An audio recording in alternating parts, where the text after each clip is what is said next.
Welcome to another podcast. This episode, we're going to be taking a look at a second eigenvalue problem. We're going to make this one a little bit more difficult. We're going to look at some of the things that pop up, and we might even find that in this case we do get a eigenvalue in the base case, like we didn't get last time, where lambda equal to 0 at least was not an eigenvalue. For this particular problem, I want to start first by convincing you that we are, in fact, looking at an eigenvalue problem here. If I take this equation and rearrange it in this form, then this would be plus, let's see here, this would be lambda y plus 2y.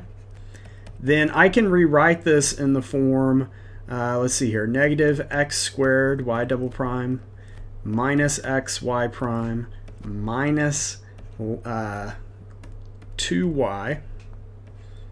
and then that'll be equal to lambda y. I can then define my linear operator L as negative x squared, the second derivative operator, minus x times the derivative, minus 2, and then I would be looking at Ly equal lambda y, which is the correct form for an eigenvalue problem. So we are indeed looking at an eigenvalue problem here, even though it just looks like an ordinary ODE that we're trying to solve, which we are trying to do, but we're trying to do it specifically for which values of lambda we can find non-trivial solutions. Notice once again that y equal to 0 is definitely a solution here. It is the trivial solution. So you can see that if y were equal to 0, it would satisfy the differential equation, but we want to find non-trivial solutions. So we're going to start by looking at the equation that we have here is an Euler equation. And if you remember how this works, for an Euler equation, we have what's called the indicial equation, or the characteristic equation for Euler equations. And here it would be r squared plus, remember it's this coefficient, so it's 1 minus 1 r plus lambda plus 2. If you need to go back and review Euler equations, there's a video on that.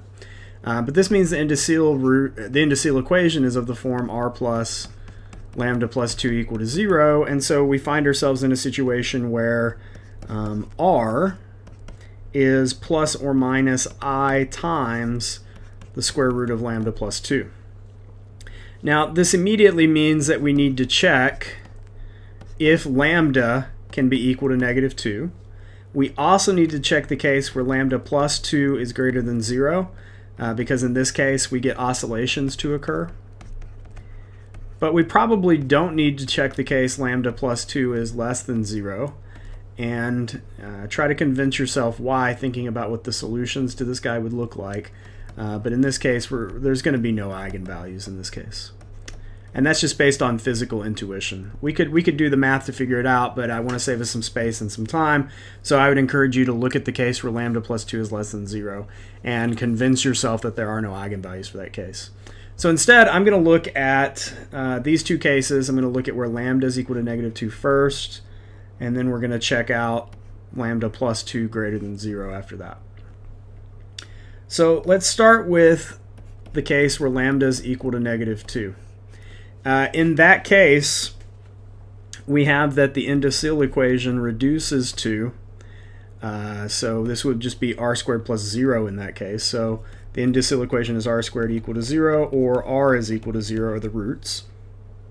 And this is a repeated twice root, so we're in the repeated case for Euler's equation, which means our solution is of the form c1x to the 0 plus c2x to the 0 times the natural log. After some careful cancellations here, or some careful simplifying rather, we end up with this being our possible equation. So if we are going to have a solution, a non-trivial solution when lambda is equal to negative 2, it has to look like this. And to satisfy the boundary conditions, we have to look at y prime of x. Well, y prime of x here is c2 divided by x. And so, and this is for x greater than 0 here. which we can drop the absolute value in that case. The reason I know it's for x greater than 0. The reason I know it's for x greater than 0 is because you can see here that both of my boundaries are occurring at 1 and 2, so they're for positive x. So I'm only considering this between 1 and 2, to be honest, and so I can drop the absolute value in that case. So this is y prime, which this is going to imply that y prime at 1, which is c2, has to be 0, and then y prime at 2, well, if c2 is already 0, this will be 0. So from these two conditions, I get that c2 is 0, and c1 pops up in neither condition, so we say that c1 is free. It can be anything. What this means then is that our solution y of x is of the form c1 for some constant, because clearly you can see that c2 would be 0, so our solution is just c1, and I'm going to choose c1 to be 1. All I need is a representative solution. I don't, because I'm going to take constant. I'm going to take a linear combination of the solutions I end up with anyway. There's no point in leaving this a constant, so I'm just going to choose the function y of x to be 1. So here's how we do this. When lambda is -2, it is paired with the solution 1.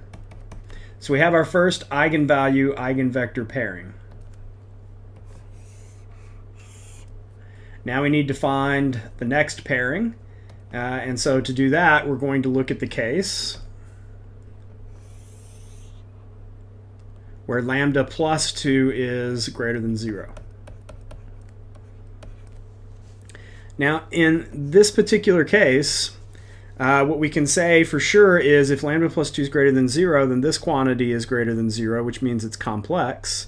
And so when we have complex roots, the solution in that case is of the form c1 cosine square root of lambda plus 2 times natural log of absolute value of x. And I'm going to drop the absolute values here because we're still dealing with the x greater than 0 case. Plus c2 sine square root of lambda plus 2 natural log of x. And so, applying the initial conditions, what we see is that if I'm looking at y prime of x, I'm going to get some fairly unusual things here. I'm going to get, so this will be minus, let's see here, we get minus c1 square root of lambda plus 2 sine square root of lambda plus 2 times natural log of x divided by x, because I have to take the derivative of the inside, plus this is going to be c2 square root of lambda plus 2 cosine square root of lambda plus 2 natural log of x, once again divided by x. So looking at this, if I look at the condition that y prime of 1 is 0, then because natural log evaluated at 1 is 0, this is sine of 0, which disappears, and this is c2 square root of lambda plus 2 times, let's see, cosine of, this would be cosine of 0, which is 1. All of this has to equal 0. So the fallout from that is that c2 would need to be 0 to satisfy that equation. Well, what about when y prime of 2 is 0? This one's a little bit more complicated. In this case, we get, let's see here, it's minus c1 halves square root of lambda plus 2 sine of square root of lambda plus 2 times the natural log of 2. And that has to equal 0. Well, we know that this, we have options here. Either c1 is 0, which we can't do. So c1 can't be equal to 0 because we already know c2 is 0. This would make the solution trivial, and we want non-trivial solutions. So we can't let c1 be 0.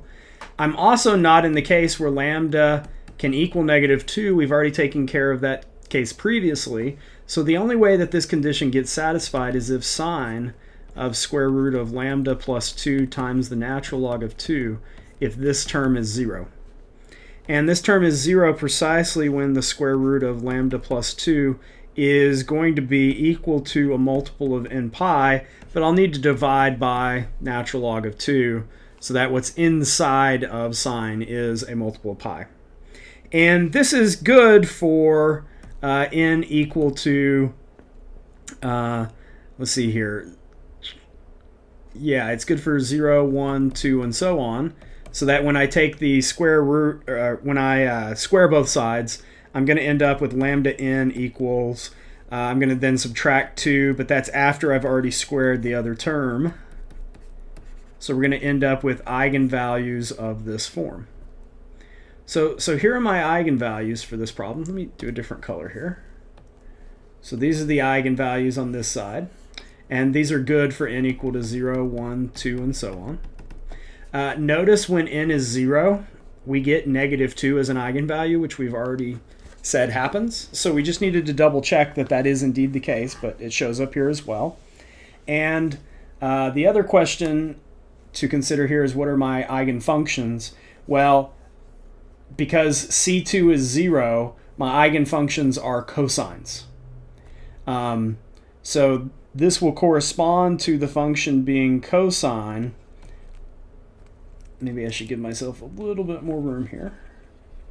This is going to correspond to my eigenfunctions yn being cosine of n pi over the natural log of 2, because that's what the square root of lambda plus 2 is. It's n pi over the natural log of 2 times the natural log of x. So in order to come up with the eigenfunction, keep in mind what I'm doing. I am going back to the original solution y of x and saying, in this case, I know C2 is 0, so this part's gone. I know square root of lambda plus 2 is n pi over natural log of 2. And so this is what the solution looks like corresponding to these values of lambda. And so what we have here is we have this as our first eigenfunction. So you can clearly see here that when lambda is, so when n is 0, you get cosine of 0 here, which is 1. So that's the eigenfunction 1. And that occurs whenever lambda is equal to negative 2, because when n is 0, lambda is negative 2. So this formula coincides with this one, and you typically want to check that to make sure that this one doesn't need to be added in, but we do have it expressed here, so we're okay. So this is our pairing. We have this eigenfunction paired with this eigenvalue, this set of eigenvalues. Note that the eigenvalues are infinite, and at least prior to negative 2, or at least past negative 2, they're going to be mostly positive. They're going to be a positive sequence of increasing eigenvalues. And cosine was the only eigenfunction here. So unlike the previous problem, we don't get both sine and cosine as our eigenfunctions. And we do in fact get cosine of 0, which is 1. We get a constant eigenfunction as well. So this problem is a little bit different in that it involved a Euler equation as opposed to just a regular constant coefficient equation. But there are a lot of similarities in how you approach the problem, and that's what I wanted to sort of give you a glimpse at. All right, thank you for watching.